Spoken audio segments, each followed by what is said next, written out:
다 같이 묵상 기도 드리시겠습니다.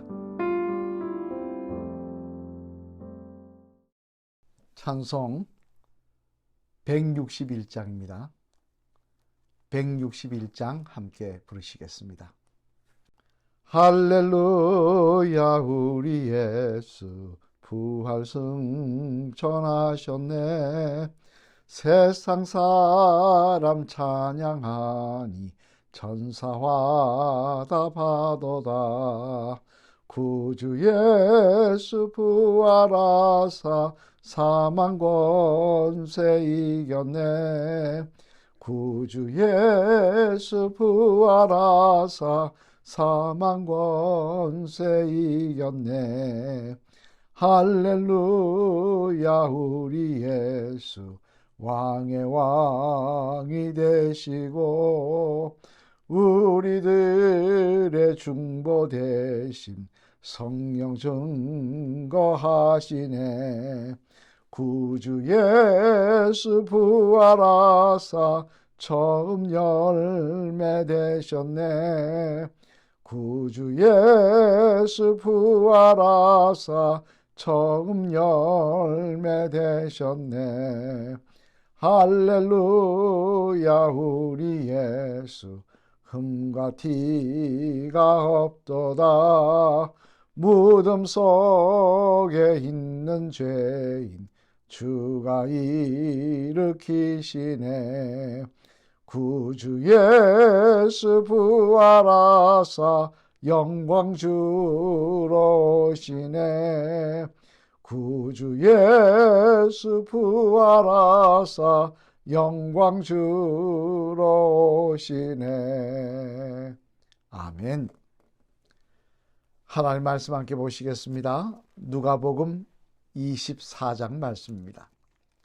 누가복음 24장 말씀 봉독하도록 하겠습니다.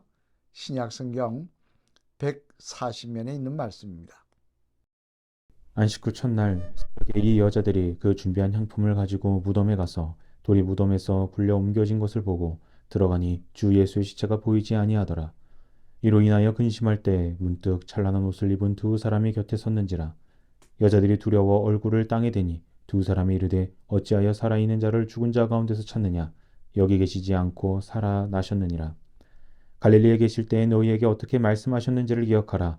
이르시기를 인자가 죄인의 손에 넘겨져 십자가에 못 박히고 제3일에 다시 살아나야 하리라 하셨느니라 한데, 그들이 예수의 말씀을 기억하고 무덤에서 돌아가 이 모든 것을 11사도와 다른 모든 이에게 알리니, 이 여자들은 막달라 마리아와 요한나와 야고보의 모친 마리아라. 또 그들과 함께한 다른 여자들도 이것을 사도들에게 알리니라. 사도들은 그들의 말이 허탄한 듯이 들려 믿지 아니하나 베드로는 일어나 무덤에 달려가서 구부려 들여다보니 세먹부만 보이는지라. 그된 일을 놀랍게 여기며 집으로 돌아가니라.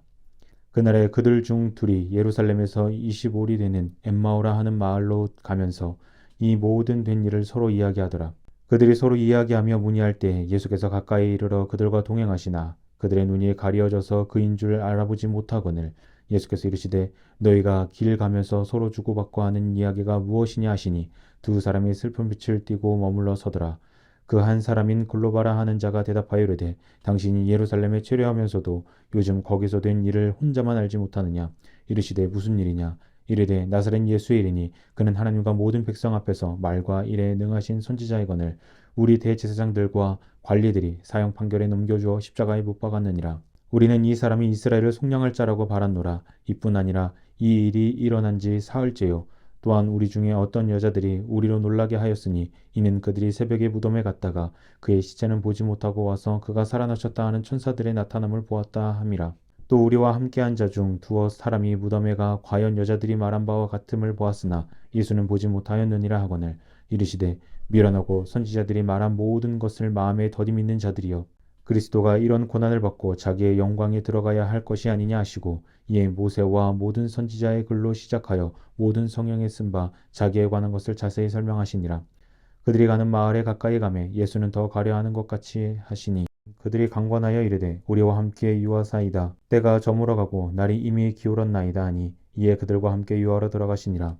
그들과 함께 음식 잡수실 때 떡을 가지사 축사하시고 떼어 그들에게 주시니 그들의 눈이 밝아져 그인 줄 알아보더니 예수는 그들에게 보이지 아니하시는지라. 그들이 서로 말하되 길에서 우리에게 말씀하시고 우리에게 성경을 풀어주실 때 우리 속에서 마음이 뜨겁지 아니하더냐 하고 곧 그때로 일어나 예루살렘에 돌아가 보니 열한 제자 및 그들과 함께한 자들이 모여 있어 말하기를 주께서 과연 살아나시고 시몬에게 보이셨다 하는지라. 두 사람도 길에서 된 일과 예수께서 떡을 떼심으로 자기들에게 알려주신 것을 말하더라. 이 말을 할 때 예수께서 친히 그들 가운데 서서 이르시되 너희에게 평강이 있을지어다 하시니 그들이 놀라고 무서워하여 그 보는 것을 영으로 생각하는지라. 예수께서 이르시되 어찌하여 두려워하며 어찌하여 마음에 의심이 일어나느냐. 내 손과 발을 보고 나인 줄 알라. 또 나를 만져보라. 영은 살과 뼈가 없으되 너희 보는 바와 같이 나는 있느니라. 이 말씀을 하시고 손과 발을 보이시나 그들이 너무 기쁨으로 아직도 믿지 못하고 놀랍게 여길 때 이르시되 여기 무슨 먹을 것이 있느냐 하시니 이에 구운 생선 한 토막을 드리니 받으사 그 앞에서 잡수시더라. 또 이르시되 내가 너희와 함께 있을 때 너희에게 말한 바 곧 모세의 율법과 선지자의 글과 시편의 나를 가리켜 기록된 모든 것이 이루어져야 하리라 한 말이 이것이라 하시고 이에 그들의 마음을 열어 성경을 깨닫게 하시고 또 이르시되 이같이 그리스도가 고난을 받고 제3일에 죽은 자 가운데서 살아날 것과 또 그의 이름으로 죄사함을 받게 하는 회개가 예루살렘에서 시작하여 모든 족속에게 전파될 것이 기록되었으니 너희는 이 모든 일의 증인이라. 볼지어다 내가 내 아버지께서 약속하신 것을 너희에게 보내리니 너희는 위로부터 능력을 입혀질 때까지 이 성에 머물라 하시니라. 예수께서 그들을 데리시고 베다니 앞까지 나가사 손을 들어 그들에게 축복하시더니 축복하실 때에 그들을 떠나 하늘로 올려지시니 그들이 그에게 경배하고 큰 기쁨으로 예루살렘에 돌아가 늘 성전에서 하나님을 찬송하니라. 아멘. 할렐루야. 오늘도 성령 충만한 새벽이 되시기를 주님의 이름으로 간절히 축원을 드립니다. 오늘은 누가복음 24장 말씀을 살펴보려고 하는데요. 누가복음 24장 말씀은 누가복음의 마지막 장으로서 예수님의 십자가 죽음 후에 일어났던 부활의 사건에 대해서 기록을 하고 있습니다. 유대교의 지도자들은 예수님을 통해 일어났던 그 이스라엘의 소요들, 그 백성들이 환호하며 또 예수님을 왕으로 세우자고 했던 그런 소요들이 이제 예수님의 죽음으로 다 끝났다고 그들은 생각을 했습니다만, 하지만 예수님의 십자가 죽음은 그것으로 끝난 것이 아니라 부활의 아침이 기다리고 있다는 것입니다. 그들이 생각하는 단순한 이스라엘의 왕이 아닌 온 인류의 왕으로 부활의 장을 열고 계시는 그 모습을 보여주고 있다는 것입니다. 오늘은 이런 예수님의 부활의 아침을 맞이하고 있는 제자들의 모습을 통하여 우리가 주님을 따르면서 가지지 말아야 되는 모습에 대해서 한번 생각을 해보려고 합니다. 그러면 부활의 주님을 맞이하는 제자들의 모습을 통하여 우리들이 주님을 따르면서 가지지 말아야 되는 모습은 무엇일까? 그것은 먼저 첫째는 내가 가진 지식의 틀 안에서 주님을 따라서는 안 된다는 것입니다. 오늘 본문의 말씀에 보면 예수님의 부활의 사건, 죽음을 이기고 부활하신 사건이 기록되어 있습니다만, 그러나 재미난 사실은 이 부활의 사건이 우연히 또는 갑자기 그렇게 일어난 사건은 아니었다는 것입니다. 마태복음 12장의 말씀에 보면요, 예수님께서는 기회가 있을 때마다 제자들에게 말씀하십니다. 3, 4에 걸쳐서 본인의 죽음을 말씀하시고 또 이어 있을 부활의 사건도 말씀을 하십니다. 그리고 그 말씀을 제자들도 다 들었습니다. 하지만 이들은 주님이 부활하시는 그 자리에 오지 않더라는 것입니다. 왜일까요? 왜 오지 않았을까요? 그것은 주님이 부활하실 것이라는 사실을 말씀하셨지만 믿지 않았던 것인데, 왜 믿지 않았냐? 그 주님의 부활의 사건의 말씀이 자신들의 지식으로는 말이 안 되는 이야기였기 때문에 그렇습니다. 어떻게 죽은 사람이 다시 살아? 어떻게 무덤에 갇힌 사람이 다시 일어나? 있을 수 없는 일이었다는 것입니다. 그래서 그들은 예수님이 말씀하심에도 불구하고 한 귀로 듣고 한 귀로 흘렸다는 거예요. 그리고는 막상 부활의 아침에 아무도 예수님의 부활의 자리에 함께 동참하는 그런 제자가 없었다는 것입니다. 하지만 안타까운 것은요, 이런 제자들의 모습이 그들만의 모습이 아니라 또한 우리들의 모습이기도 하다는 것입니다. 우리들도요, 주님을 따른다고 하면서도 사실 은연중에 내 지식만을 가지고 주님을 따를 때가 많이 있습니다. 내 상식만을 가지고 주님을 따를 때가 많이 있습니다. 이것은 내 상식이 허용하는 이야기니, 내 지식이 허용하는 이야기니 내가 인정을 하고, 이것은 내 상식과 내 지식이 인정하지 못하는 이야기니 나는 인정할 수 없다, 믿을 수 없다. 그냥 황당한 이야기처럼, 그냥 옛날 이야기처럼 치부하며 말씀을 듣더라는 거예요. 하지만 우리의 믿음이 그런 모습이면 우리는 주님의 기적에, 주님의 부활의 아침에 동참할 수가 없습니다. 왜냐하면 주님 앞에 놀라운 이적을 경험했던 사람들은요, 지식과 자기의 상식으로 주님을 따르던 사람들이 아니었기 때문이었습니다. 여러분 한번 생각해 보세요. 소경 바디메오가 예수님께 자신의 눈을 뜨게 해달라고 이렇게 부르짖습니다. 소경이 눈을 뜰 수 있나요? 인간적인 상식으로? 인간적인 지식으로 태어날 때부터 소경인 사람이 눈을 떠서 볼 수가 있느냐는 말씀입니다. 과학이 발달한 현대도 그것은 있을 수 없는 이야기입니다. 그렇다면 만약 그 소경 바디메오가 자기 상식으로 생각했다면 그는 예수님께 눈을 뜨게 해달라고 구하지 않았을 것이에요. 그리고 눈 뜨는 이적도 경험하지 못했을 것입니다.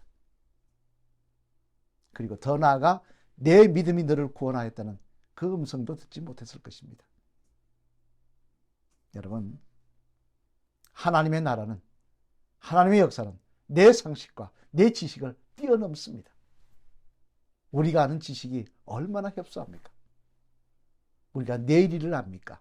이 우주의 원리를 압니까? 무엇을 압니까? 마치 내가 갖고 있는 정말 티끌만한 지식 가지고, 상식 가지고 마치 내가 세상을 다 아는 양 하나님의 말씀을 제한하는 어리석은 눈을 범할 것이 아니라 하나님을 정말 창조주로 인정하며 그분이 말씀하시면 됩니다. 그분의 말씀대로 내가 믿겠습니다. 고백하며 주님을 따르는 그런 모습이 저와 여러분들에게 있어야 될 줄로 믿습니다. 그래야 할 때 우리들은 부활의 아침에 그 기쁨을 함께 누리는 믿음의 성도들이 될 것입니다. 두 번째로요, 오늘 이 부활의 아침에 동참하지 못한 제자들의 모습을 통해서 우리가 또 하나 생각해 볼 것은 뭐냐? 자신의 안위, 자신의 이익 등을 생각하며 주님을 따라서는 안 된다는 것입니다. 사실 여러분, 제자들도 궁금했을 거예요. 예수님께서 무덤에 갇히시고 난 다음에 궁금했을 것입니다. 왜? 비록 믿지는 않았지만 그래도 예수님께서 3일 뒤에 부활하시겠다고 말씀하시지 않았습니까? 그럼 사람이 들었으면 궁금할 거 아니겠습니까? 정말 하시나 안 하나. 가서 한번 보고 싶은 마음이 다 있었을 것입니다. 그런데도 가지 않았던 이유는 무엇입니까? 두말할 거 없죠. 자신이 해를 당할까 봐. 자신의 안위에 문제가 생길까 봐. 왜? 유대인의 그 바리새인들이 볼 때는 우두머리인 예수님을 죽였는데 이제 그 따르는 무리 제자들 이들 죽이는 거 문제도 아니지 않겠습니까? 그리고 제자들까지 싹 뿌리를 뽑아버리면 더 이상 걱정할 일도 없지 않겠습니까? 그러니 괜히 그들 눈에 알짱거리다가 잡히면 화를 당할 수 있으니까 아예 찾아가지 않았던 것입니다. 단지 막달라 마리아 등 여인 몇이 예수님의 부활의 사건을 믿은 게 아니라 그냥 예수님을 안타까워하는 마음으로 그 시신에 향이라도 발라주고 싶은 마음으로 찾아갔던 건 불이었습니다. 여러분, 우린 분명히 기억해야 됩니다. 주님을 따르면서요, 내 안위, 내 이익 이런 거 생각하면서 주님을 따르면요, 우리는 결코 제대로 된 주님을 만날 수 없습니다. 또 주님을 위해서 헌신할 수 없으며 그 부활의 아침에 동참할 수도 없습니다. 성경에 말씀하는 순교사들, 또 많은 신앙의 선조들, 그들이 언제 자기들의 안위 생각하며 자기들의 이익 생각하며 주님 위해서 일했습니까? 그러지 않았습니다. 주기철 목사님이 자기 안위 생각했다면요, 그 목사님은 일제 감옥에서 순교하지 않으셨을 것입니다. 우리에게 성경책을 전해준 그 선교사들도 자기 안위를 생각했으면 이 조선 땅에 오지도 않았을 것입니다. 하나님의 나라는 그렇게 확장되는 게 아닙니다. 내 생각하고 내 이익 생각하고 내 안위 생각하고 내가 얻을 것 생각하고 아닙니다. 내가 먼저 썩어질 때, 내가 먼저 희생할 때 그곳에 하나님의 역사는 일어나는 것입니다. 흔히 말하지 않습니까? 교회는 순교의 피로 세워졌다고. 맞습니다. 자신을 버리는 자들을 통해서 하나님의 나라는 세워져 가고 있습니다. 우리가 주님을 따른다고 하면서도요, 내 목숨까지 포기하지를 못할 망정, 내 이익, 내 안위 먼저 생각하며 계산하며 주님 따르는 어리석은 모습은 버릴 때 우리는 부활의 아침에 그 자리에서 주님과 함께 기뻐하는 주의 성도들이 될 줄로 믿습니다. 오늘 부활의 아침 그 영광스러운 자리에 잊지 않았던 제자들의 모습을 통하여 주님을 따르는 자가 갖지 말아야 될 모습에 대해서 살펴보았습니다. 내가 가진 지식과 상식으로서 주님 따르는 모습, 내 이익, 내 안위 먼저 생각하며 주님 따르는 모습, 그것은 아니라고 말씀드렸습니다. 한 달란트 나누고 자기한테 해가 올까 봐 땅에 묻는 그런 모습으로 주님을 따르는 것이 아니라고 했습니다. 바라기는 이 아침 바른 믿음과 바른 헌신의 모습으로 주님 따르시는 저와 여러분 되셔서 부활의 아침에 그 자리에서 주님 찬양하며 기뻐하시는 믿음의 성도님들 다 되시기를 주님의 이름으로 간절히 축원을 드립니다. 기도하시겠습니다. 할렐루야. 하나님 감사합니다. 지난밤도 저희들을 주님의 장중에 보호하여 주셨다가 오늘도 귀한 하늘을 허락하여 주시고 새벽을 깨우며 기도할 수 있도록 은혜 베풀어 주셨으니 감사를 드립니다. 바라옵기는 부활의 아침에 주님을 영접하지 못했던 어리석은 제자들의 모습이 우리들의 모습은 아닌지 돌아보게 하여 주시고 내 지식과 내 상식이 아닌 내 이익과 내 안위가 아닌 하나님의 말씀에 빗대어 죽도록 충성할 수 있는 믿음의 성도들 되게 하여 주셔서 그 영광의 아침에 주님과 함께 찬양하며 기뻐할 수 있는 우리 홍제교회 성도님들 다 될 수 있도록 하나님 붙잡아 주시옵소서. 한 사람도 부활의 영광에서 탈락되지 않기를 원합니다. 그 기쁨을 누리기를 원합니다. 하나님 축복하여 주시옵소서. 이 나라의 민족 위해서 기도합니다. 이 민족 통하여 영광 받아주시며 땅끝까지 이르러 복음 전하는 이 대한민국이 되게 하여 주시옵소서. 대통령과 위정자들에게 지혜와 명철을 더하여 주시고 돕는 자들을 허락하여 주셔서 바른 정치하게 하시고 경제가 회복되게 도와 주시옵소서. 이 재단을 놓고 기도합니다. 이 재단 축복하시고 속한 가정들 오늘도 세금을 축복하시며 여기까지 함께 하셨다는 간증과 감사가 넘치게 하여 주시옵소서. 앞으로 한 자들 치유하시며 연세 많으신 성도님들 끝까지 예수님 찬양하시도록 하나님 맑은 정신을 허락하여 주시옵소서. 또한 공사가 진행됩니다. 준공검사 모든 일정 주님 뜻 가운데 진행되게 하시고 아름답게 마무리될 수 있도록 하나님 축복하여 주시옵소서. 악한 영들 일절 홍제교회 틈타지 못하도록 주님 함께 하시고 물리쳐 주시옵소서. 이 아침 기도할 때 오늘도 십자가 붙들고 승리하는 하루가 될 줄 믿사오며 이 모든 말씀 예수 그리스도를 받들어 감사드리며 간절히 축복 기도 드렸습니다. 아멘. 다 같이 주기도문을 외치겠습니다. 하늘에 계신 우리 아버지여, 이름이 거룩히 여김을 받으시오며 나라가 임합시오며 뜻이 하늘에서 이루어진 것 같이 땅에서도 이루어지이다. 오늘 우리에게 일용할 양식을 주옵시고 우리가 우리에게 죄진 자를 사하여 준 것 같이 우리 죄를 사하여 주옵시고 우리를 시험에 들게 하지 마옵시며 다만 악에서 구하시옵소서. 대개 나라와 근세와 영광이 아버지께 영원히 있사옵나이다. 아멘. 오늘도 간절한 마음으로 기도하시는 귀한 새벽이 되시길 바랍니다. 기도하시겠습니다.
있습니다.